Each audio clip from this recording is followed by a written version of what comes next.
like how India will transition into a carbon neutral 2070, we envisage a lot of things to happen. Like power will be mostly renewable. So we have seen that the incumbent Indian entities are enhancing their focus on renewables. There's a lot of investments going into renewables. We have seen some consolidation in the space as well. There's a company called Renew Power which got into SPAC listing in US.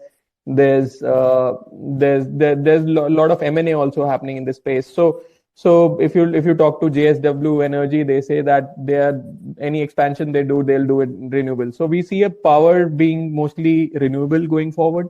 We see that water will be cleaned and recycled. So again, there's a lot of emphasis on cleaning of rivers, cleaning of waters.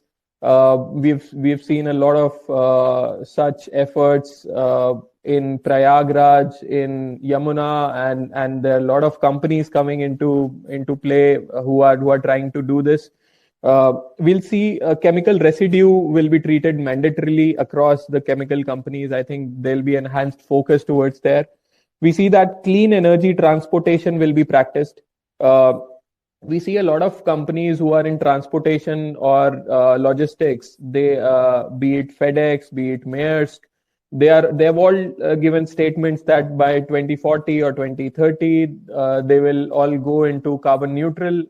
They have started testing EV vehicles or carbon neutral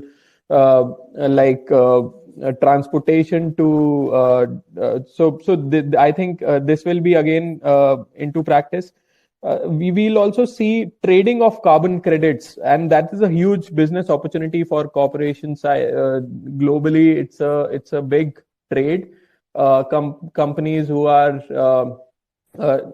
emitting carbon will have to buy credits, and there'll be a big cost for them. There'll be a huge transport.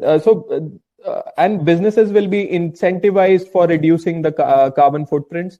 So there'll be a huge transformation considering the fact that we envisage a huge growth in manufacturing activity with PLI and China +1 over this decade. We have to do this, and considering that we have a target of being carbon neutral and we are enhancing our manufacturing, we will see a lot of transformation into all these spaces over the next decade.